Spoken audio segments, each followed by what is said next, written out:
Welcome to A1 TV Telugu news. మంత్రిత్వ శాఖలో తనకు ఆతిథ్యం ఇచ్చిన ఆస్ట్రేలియా ప్రజాప్రతినిధులకు లోకేష్ ధన్యవాదాలు తెలిపారు. మా రాష్ట్రంలో పెట్టుబడులు పెట్టడానికి అనేక అనుకూలతలు అందుబాటులో ఉన్నాయని ఆయన పేర్కొన్నారు. స్పీడ్ ఆఫ్ డూయింగ్ బిజినెస్ అంటే తక్షణ సమర్థవంతమైన వ్యాపార పద్ధతి. ఇదే మా బలం. దీని ద్వారా పెట్టుబడిదారులకు అతి తక్కువ సమయాల్లో అన్ని సౌకర్యాలు అందించగలుగుతున్నామని నారా లోకేష్ రాష్ట్రంలో పెట్టుబడులను ఆకర్షించడం ద్వారా ఉద్యోగ అవకాశాలు, ఐటీ పరిశ్రమల అభివృద్ధికి దోహదం చేస్తామని తెలిపారు.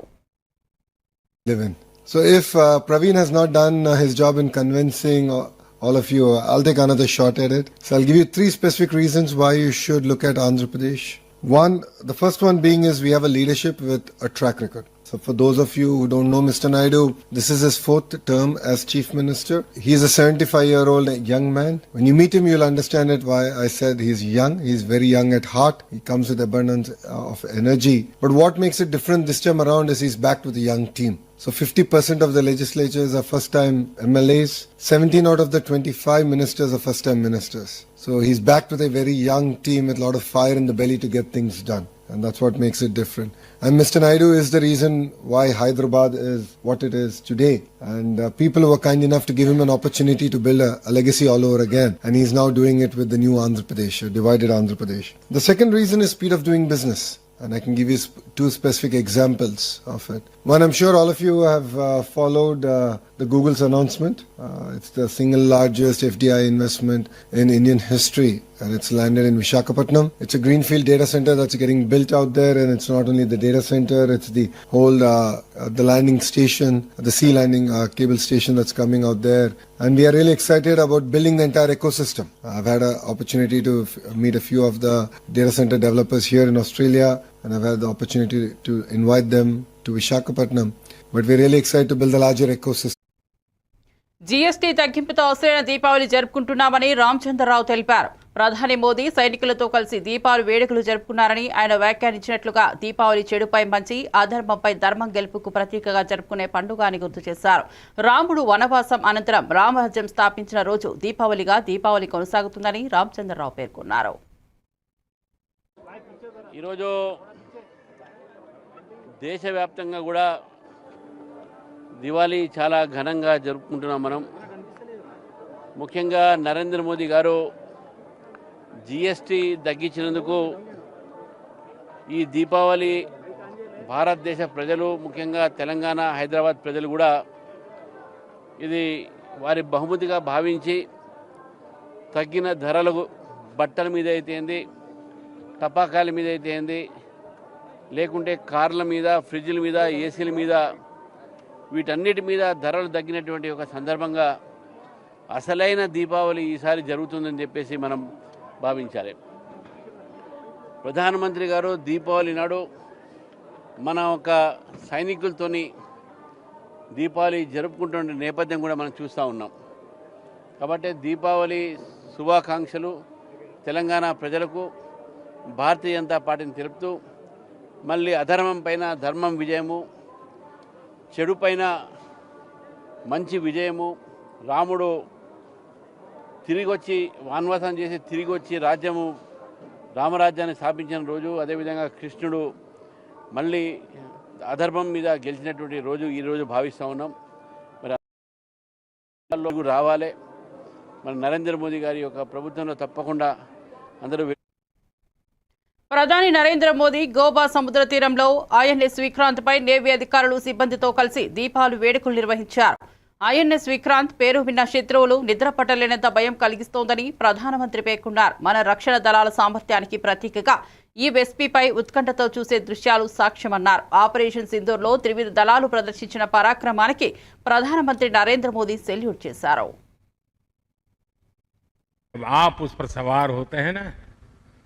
तब वो जांबाज जीवित सैन्य बन जाता है.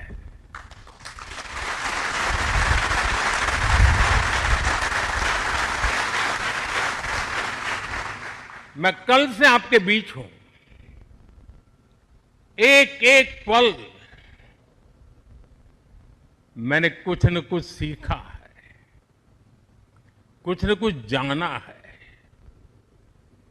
जब दिल्ली से निकला था तो मन करता था कि मैं भी इस पल को जी लूं। लेकिन साथियों, आप लोगों का परिश्रम, आप लोगों की तपस्या, आप लोगों की साधना, आप लोगों का समर्पण, ये इतनी ऊंचाई पर है कि मैं उसे जी नहीं पाया, लेकिन जान जरूर पाया हूं, जान सका हूं। मैं अंदाज लगा सकता हूं कि इसे जीना कितना कठिन होगा, लेकिन जब आपसे निकट रह करके आपकी सांस को अनुभव कर रहा था, मैं वो उसको भी जानदार बना देता है। ये शिप भले लोहे के हो, लेकिन जब आप उस पर सवार होते हैं ना, तब वो जांबाज जीवित सैन्य बन जाता है।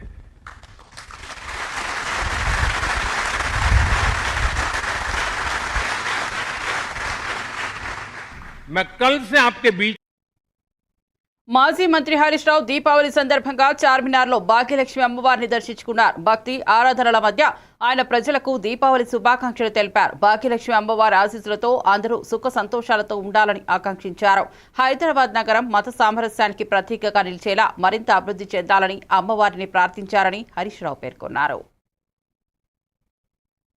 ఈరోజు దీపావళి పర్వదినాన చార్మినార్లోని భాగ్యలక్ష్మి అమ్మవారిని దర్శించుకోవడం జరిగింది. రాష్ట్ర ప్రజలందరికీ కూడా దీపావళి పండుగ శుభాకాంక్షలు తెలియజేస్తా ఉన్నాం. ఆ అమ్మవారి దయతోని రాష్ట్ర ప్రజలందరూ కూడా సుఖ సంతోషాలతో ఆయురారోగ్యాలతో ఉండాలని, ఆ అమ్మవారు మనందరినీ చల్లగా దీవించాలని ప్రార్థించడం జరిగింది. ముఖ్యంగా హైదరాబాద్ అంటేనే ఒకప్పుడు మత సామరస్యానికి ప్రతీకగా మన హైదరాబాద్ ఉండేది. చార్మినార్లో భాగంగా భాగ్యలక్ష్మి అమ్మవారి దేవాలయం ఉండడం, హిందువులు ముస్లింలను గౌరవించడం, ముస్లింలు హిందువులను గౌరవించడం, ఒకరి పండుగను ఒకరి సాంప్రదాయాల్ని ఒకరు గౌరవించుకునే గొప్ప సంస్కృతి మన హైదరాబాద్కు ఉంది. ఈ హైదరాబాద్ నగరం ఇంకా వెలిసిల్లాలని, ఇంకా అభివృద్ధి పథంలో ప్రయాణించాలని అమ్మవారిని ప్రార్థించడం జరిగింది. ఈరోజు దీపావళి పర్వదినాన చార్మినార్లోని భాగ్యలక్ష్మి అమ్మవారిని దర్శించుకోవడం జరిగింది. రాష్ట్ర ప్రజలందరికీ కూడా దీపావళి పండుగ శుభాకాంక్షలు తెలియజేస్తా ఉన్నాం. ఆ అమ్మవారి దయతోని రాష్ట్ర ప్రజలందరూ కూడా సుఖ సంతోషాలతో ఆయురారోగ్యాలతో ఉండాలని, ఆ అమ్మవారు మనందరినీ చల్లగా దీవించాలని ప్రార్థించడం జరిగింది. ముఖ్యంగా హైదరాబాద్ అంటేనే ఒకప్పుడు మత సామరస్యానికి ప్రతీకగా మన హైదరాబాద్ ఉండేది. చార్మినార్లో భాగంగా భాగ్యలక్ష్మి అమ్మవారి దేవాలయం ఉండడం, హిందువులు ముస్లింలను గౌరవించడం, ముస్లింలు హిందువులను గౌరవించడం, ఒకరి పండుగను ఒకరి సాంప్రదాయాల్ని ఒకరు గౌరవించుకునే గొప్ప సంస్కృతి మన హైదరాబాద్కు ఉంది. ఈ హైదరాబాద్ నగరం ఇంకా వెలిసిల్లాలని, ఇంకా అభివృద్ధి పథంలో ప్రయాణించాలని అమ్మవారిని ప్రార్థించడం జరిగింది. ఈరోజు దీపావళి పర్వదినాన చార్మినార్లోని ఎమ్మెల్సీ బల్మూరి వెంకట్ మాట్లాడుతూ ఫ్రీడమ్ ఆఫ్ స్పీచ్ పేరుతో సీఎం రేవంత్ రెడ్డిపై ఇష్టం వచ్చిన పోస్టులు సోషల్ మీడియాలో పెడుతున్నారు. దీనికి బీఆర్ఎస్ పార్టీ బాధ్యత వహించాలని అన్నారు. పోలీసులు ఈ పోస్టులపై తక్షణమే కఠిన చర్యలు తీసుకోవాలని ఆయన సూచించారు. చర్యలు తీసుకోకపోతే యువత రోడ్లపైకి వచ్చి నిరసనలు చేయాల్సి వస్తుందని హెచ్చరించారు. సోషల్ మీడియాలో చిల్లర అసభ్య పోస్టులపై కేటీఆర్ సమాధానం చెప్పవలసిన అవసరం ఉందని బల్మూరి పేర్కొన్నారు. విద్యార్థులు యువకులందరూ కూడా వాళ్ళ మనోభావాలను దెబ్బతీసి గౌరవ ముఖ్యమంత్రి రేవంత్ రెడ్డి గారి గురించి మాట్లాడిన మాటల పట్ల అందరూ కూడా ఆవేశంతో రోడ్లెక్కే పరిస్థితి ఉంది. సో పోలీస్ అధికారులకి ఈరోజు మేము విజ్ఞప్తి చేస్తున్నాం. నిజామాబాద్ ఏదైతే జిల్లా పరిధిలో జిల్లా అధ్యక్షులు అదేవిధంగా జిల్లా పరిధిలో ఉన్న నాయకులందరితో కలిసి నిజామాబాద్ సిపి గారికి ఒక కంప్లైంట్ కూడా ఈరోజు మేము ఇవ్వడం జరుగుతుంది. ఈ రకంగా ముఖ్యమంత్రి గారి పైన పోస్టులు పెట్టిన BRS party official social media handle, దీనికి సంపూర్ణ బాధ్యత ఆ party working president Kalvakuntla Taraka Ramarao పైన కఠినమైన సెక్షన్స్ పెట్టి ఆయన పైన చర్యలు తీసుకోవాలి. తీసుకోకపోతే ఆ పోస్ట్ పైన రియాక్ట్ కాకపోతే తెలంగాణలో యువకులని ఆపే పరిస్థితి ఉండదు. పెద్ద ఎత్తున యువకులు విద్యార్థులు రోడ్లపైకి వచ్చి ఆందోళన చేసే పరిస్థితి ఉంటుంది. కేటీఆర్ పైన కూడా దీని బహిరంగ క్షమాపణ చెప్పకపోతే కల్వకుంట్ల తారక రామారావు పైన కూడా దాడులకి దిగాల్సిన పరిస్థితి ఏర్పడుతుంది. ఈరోజు పోలీస్ అధికారులు మీరిక్కడ కొంతమంది యువకుల్ని అడ్డుకునే ప్రయత్నం చేస్తున్నారు. కానీ తెలంగాణ రాష్ట్రంలో ప్రజలందరూ కూడా ఈరోజు గౌరవ ముఖ్యమంత్రి రేవంత్ రెడ్డి గారి గురించి మాట్లాడితే ఆగే పరిస్థితి ఉండదు. సో తక్షణమే దీనిపైన రియాక్ట్ అయి కేసులు పెట్టి కల్వకుంట్ల తారక రామారావు పైన బీఆర్ఎస్ పార్టీ హ్యాండిల్ నడిపే వాళ్ళపైన కఠినమైన చర్యలు తీసుకోవాలని చెప్పి విజయనగరం ఎంపీ కలిశెట్టి అప్పలనాయుడు కూటమి ప్రభుత్వంలో పెట్టుబడుల స్వర్ణధామంగా ఆంధ్రప్రదేశ్ నిలుస్తుందని, వైజాగ్ ఐటీ హబ్ ఏర్పాటుతో ముఖ్యమంత్రి చంద్రబాబు, ఉప ముఖ్యమంత్రి పవన్ కళ్యాణ్, మంత్రి లోకేష్ చొరవ కీలకమని తెలిపారు. గతంలో అల్లం, వెల్లుల్లి, కోడిగుడ్లు, మసాలా కంపెనీలతో చేసిన ఒప్పందాలకు నాటి వైఎస్ఆర్సీపీ నాయకులు అసెంబ్లీలో చెప్పారని గుర్తు చేశారు.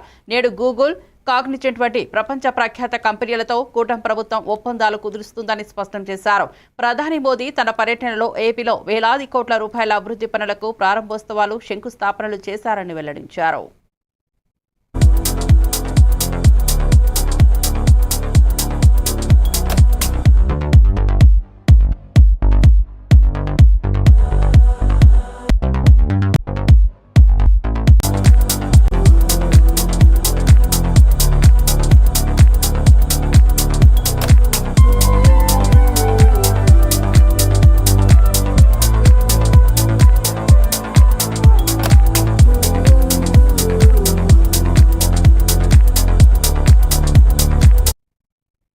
విశాఖపట్నంలో గూగుల్ పెట్టుబడులపై వస్తున్న విమర్శలపై టీడీపీ రాష్ట్ర అధ్యక్షుడు పల్లా శ్రీనివాసరావు స్పందించారు. విశాఖకు గూగుల్ వస్తే ఉద్యోగాలు వస్తాయా అని అడుగుతున్నారు. 1,30,000 కోట్ల పెట్టుబడులు పెడితే ఉద్యోగాలు రాకుండా పోతాయా అని ప్రశ్నించారు. 1998లో అప్పటి ముఖ్యమంత్రి చంద్రబాబు హైదరాబాద్కు మైక్రోసాఫ్ట్ను తీసుకొచ్చారని, అప్పుడు కూడా కంప్యూటర్ కూడు పెడుతుందా అని విమర్శించారని గుర్తు చేశారు.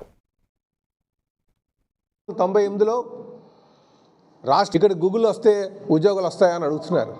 1,30,000 కోట్లు పెట్టిన తర్వాత ఉద్యోగాలు రాకుండా పోతాయా? దానివల్ల ఎన్ని ప్రయోజనం ఉన్నాయో తెలుసా ఏమన్నా మీకు? అసలు 1998లో రాష్ట్ర ముఖ్యమంత్రిగా ఆ రోజు చంద్రబాబు నాయుడు గారు ఉన్నారు.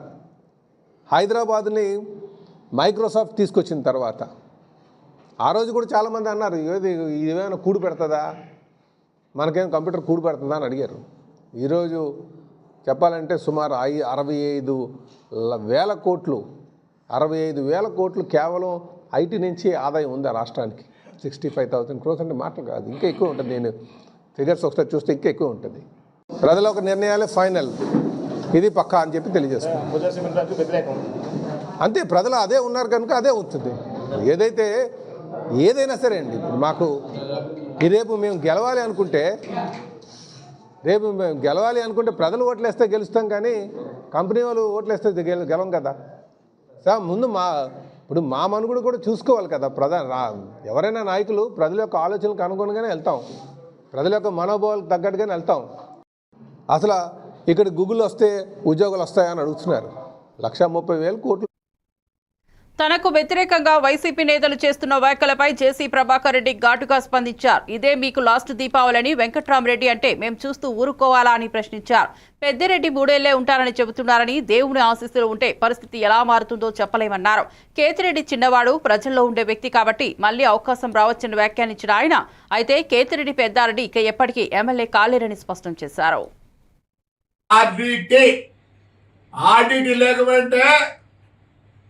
ఏమైందా లక్షలకు పోయిందిరో. Don't talk about privatisation. నువ్వు గుండె మీద చేసుకొని చెప్పండి మీరందరూ. ఆయన ఎందుకు చెప్తాడు ప్రైవేటైజేషన్ అని? వద్దా? ఇప్పుడు చెప్పండి, మీరు చెప్పండి ప్రైవేటైజేషన్ వద్దు. ప్రైవేటైజ్ చేయలేదా? వెహికల్స్ 32,000 నెలకు, ఎక్స్ట్రా కిలోమీటర్ పోతే ఆ డీజిల్ బిల్ ఇచ్చినారు. అది ప్రైవేటైజేషన్ కాదా? గవర్నమెంట్ ఉంటే ఎవరి దగ్గర రావడంలే. ఈ ప్రైవేటైజేషన్ మానుకోండి. నేను దండిగా టాపిక్లు ఉంటే మాట్లాడే ఎవరో తింటారు మనం మాట్లాడతాను. ఆయన ఏమో అంటాడు ధర్మవరం అయినా ఇదే లాస్ట్ దీపావళి. చిన్నోడు రాను రఫా వద్దు, ఇదే మీకు లాస్ట్, ఇదే మీకు ఫస్ట్. ఒప్పుకోరమ్మా, జనం ఒప్పుకోరు. అది మీ చిన్న ఆయన చెప్పినాడు, నేను 3 ఏళ్ళు ఉండేదని. ఏమన్నా మరి ఆయన దీవెన ఎట్లుందో నాకు తెలియదు, కానీ దేవుడి దీవెన ఎట్లుందో నాకు తెలియదు, కానీ ఆయన దీవెనే 3 నెలలు. బీఆర్ఎస్ ఎమ్మెల్సీ కల్వకుంట్ల కవిత చేస్తున్న ఆరోపణలకు ముందుగా కేటీఆర్ సమాధానం ఇవ్వాలని మంత్రి అడ్లూరు లక్ష్మణ్ డిమాండ్ చేశారు. మంత్రులపై ఇష్టం వచ్చినట్లు వ్యాఖ్యలు చేయడం కవితకు సిగ్గుచేటన్నారు. కమిషన్లకు care of address BRS party అని దోచుకోవడం దాచుకోవడం కేసీఆర్ కుటుంబానికి బాగా తెలుసని మండిపడ్డారు. తెలంగాణ ప్రజల కష్టంతో ఏర్పడిన సంపదను తమ కుటుంబానికి మాత్రమే మలిచారని ఆరోపించారు. సబ్జెక్ట్ మాట్లాడినంటే నేను చెప్పినా, నిన్న దమ్ము ధైర్యం ఉంటే హరీష్ రావుకి చెప్పిన సిద్దిపేటలో శ్రీ వెంకటేశ్వర స్వామి దేవాలయం ఉంటుంది. ఎందుకంటే దేవాలయం పేరు ఎందుకు చెప్తున్నా నేను ఒక మంత్రిగా అంటే, నేను డబ్బున్నోని కాదు. పొద్దున్న లేస్తే దేవుణ్ణి ప్రజలు నమ్ముకొని బయటికి వెళ్తా. దేవాలయం ముందు చెప్తున్నా కాబట్టి ఆయన కూడా హరీష్ రావు గారిని శ్రీ వెంకటేశ్వర స్వామి దేవాలయం ముందు సిద్దిపేటలో ఆయన నామినేషన్ చేసే రోజు అక్కడ పెట్టి కాగితం పెట్టిపోతారట. క్యాబినెట్లో ఎలాంటి వ్యక్తిగతమైనటువంటి చర్చ జరగలేదు. నువ్వేదైతే తప్పుడు ఆరోపణలు చేస్తున్నావో, ప్రభుత్వాన్ని బురదల్లి కార్యక్రమం చేపడుతున్నావో, ప్రభుత్వాన్ని ముఖ్యమంత్రి గారు రేవంత్ రెడ్డి యొక్క నేతృత్వంలో ప్రభుత్వాన్ని ఏదో విధంగా అప్రతిష్ట పాలు చేయాలని చెప్పి నీవు దురుద్దేశంతో మాట్లాడుతున్నావో, నేను ఆ దేవాలయం కాడికి వస్తా. క్యాబినెట్లో జరిగిన విషయాలు మా ముఖ్యమంత్రి గారితో అనుమతి, క్యాబినెట్లో అంతర్గతంగా జరిగే చర్చ, దాని ముఖ్యమంత్రి గారు అనుమతి తీసుకోవాలి. అనుమతి తీసుకుంటే ఆ డే టు టైం చెప్పు. అక్కడ బోరో బాయో ఉంటుంది, తడి బట్టలతో ఇద్దరం స్నానం చేద్దాం. నువ్వు హరీష్ రావు నువ్వు స్నానం చేయి, కేటీఆర్ తీసుకొస్తే కేటీఆర్ స్నానం చేపి, అదేవిధంగా ఇంకా సంతోష్ రావు ఇస్తే సంతోష్ రావు కూడా స్నానం చేపి, ఇంకా మేము టీఆర్ఎస్ పార్టీ మాజీ మంత్రులు అందరూ స్నానాలు చెప్పి, నేను ఒక్కరిని వస్తా. అదే గుడికాడ స్నానం చేసుకుంటా. ఆ జిల్లా మంత్రి ప్రభాకరణ కూడా తీసుకొస్తా, మా బీసీ నాయకుడు మా అన్నను కూడా తీసుకొస్తా. దీపావళి చెడుపై మంచి సాధించిన విజయానికి ప్రతీక అయితే, తెలంగాణలో కాంగ్రెస్ పాలన వచ్చిన తరువాత మంచిపై చెడు విజయం సాధించినట్లుగా ఉందని బీఆర్ఎస్ వర్కింగ్ ప్రెసిడెంట్ కేటీఆర్ వ్యాఖ్యానించారు. నాడు పారిశ్రామికవేత్తలకు గొడుగులు పట్టిన ప్రభుత్వం ఇప్పుడు వారిపై గండ్లు పెట్టి బెదిరిస్తోందన్నారు. మంత్రుల మధ్య సమన్వయం లేకుండా అధికార పార్టీ ఎమ్మెల్యేలు మంత్రుల సంక్షేమం కోసమే ఈ ప్రభుత్వం పనిచేస్తోందని విమర్శించారు. అంబేద్కర్ విగ్రహాన్ని ఇందిరమ్మ రాజ్యంలో బందీ చేసినట్లు దళితులపై దాడులు జరుగుతున్నాయని తెలిపారు. ఏ అంబేద్కర్ గారు అయితే దేశ ప్రజానీకం మొత్తం ఆత్మగౌరవంతో బతకాలి, ముఖ్యంగా అణగారిన వర్గాలు వాళ్ళ హక్కుల కోసం ఆత్మగౌరవంతో బతికే విధంగా వాళ్ళు పోరాటాలు చేయాలి, ముందుకు నడవాలని చెప్పి అద్భుతమైనటువంటి రాజ్యాంగాన్ని ఇచ్చి వాళ్ళకి అన్ని రకాల రక్షణలు కల్పించిండు. అటువంటి అంబేద్కర్కే ఇవాళ రక్షణ కరువైపోయింది. అటువంటి అంబేద్కర్ గారే ఇవాళ ఈ ఇందిరమ్మ రాజ్యంలో కాంగ్రెస్ ప్రభుత్వ పాలనలో బందీ అయిపోయినటువంటి దుస్థితి కనబడుతూ ఉంది. అంటే ఈ విషయం నేను ఎందుకు చెప్తా ఉన్నానంటే, ఈ కాంగ్రెస్ ప్రభుత్వం వచ్చిన తర్వాత ఈ 23 నెలల్లో రాష్ట్ర వ్యాప్తంగా చాలా చోట్ల దళితుల మీద దాడులు జరిగినాయి. ముఖ్యంగా ఈ మధ్య కాలంలో మా కేటీఆర్ గారు వర్కింగ్ ప్రెసిడెంట్ గారు ఎల్లారెడ్డి నియోజకవర్గంలో లింగంపేట మాజీ ఎంపీపీ సాయిల్ గారు ఉంటారు, వారికి సన్మానం చేసి వచ్చారు. అంబేద్కర్ జయంతి రోజున అంబేద్కర్ విగ్రహం సాక్షిగా పోలీసులు ఆయన బట్టలు కూడా తీసిర్రు. అంటే ఇవాళ దళితుల పట్ల ఈ ప్రభుత్వం యొక్క వైఖరి ఎట్లుందో అర్థమవుతుంది. ఒక దళిత మంత్రిని పట్టుకొని మొన్న సహచర మంత్రులు ఏ రకంగా మాట్లాడిర్రో మొన్న చూసినటువంటి సందర్భం. దళితుల కోసం మేము తెచ్చిన 236 పైచీలకు గురుకులాల్లో, దళిత బిడ్డల కోసం మేము తెచ్చినటువంటి గురుకులాల్లో కలుషితాహారము, నాణ్యత పాటించకపోవడము, సక సౌకర్యాలు కల్పించకపోవడము, అక్కడ ఉండే సిబ్బందికి వేతనాలు ఇవ్వకపోవడం వల్ల ఇవాళ విపరీతమైనటువంటి డ్రాప్ అవుట్స్, అంతేకాకుండా సుమారు 40-50 మంది పిల్లలు ఆత్మహత్యలు చేసుకున్నటువంటి దుస్థితి ఈ రాష్ట్రంలో ఇందిరమ్మ రాజ్యంలో 23 నెలల కాలంలో కనబడుతూ ఉంది. అంతేకాకుండా ఓవర్సీస్ స్కాలర్షిప్లు గతంలో 5 లక్షలు 6 లక్షలు ఇచ్చేదాన్ని కేసీఆర్ గారు వచ్చిన తర్వాత అంబేద్కర్ ఓవర్సీస్ స్కాలర్షిప్ 20 లక్షలు విదేశాల్లో చదువుకునేటటువంటి ఎస్సీ పిల్లలకు ఇవ్వడం జరిగింది. ఈ ప్రభుత్వం వచ్చిన తర్వాత ఒక్కరికి కూడా అంబేద్కర్ ఓవర్సీస్ స్కాలర్షిప్ రిలీజ్ చేయలే. విదేశాల్లో ఉన్నటువంటి పిల్లలంతా కూడా ఇబ్బందులు పడుతున్నారు. మరిన్ని అప్డేట్స్ కోసం చూస్తూనే ఉండండి A1 టీవీ తెలుగు న్యూస్.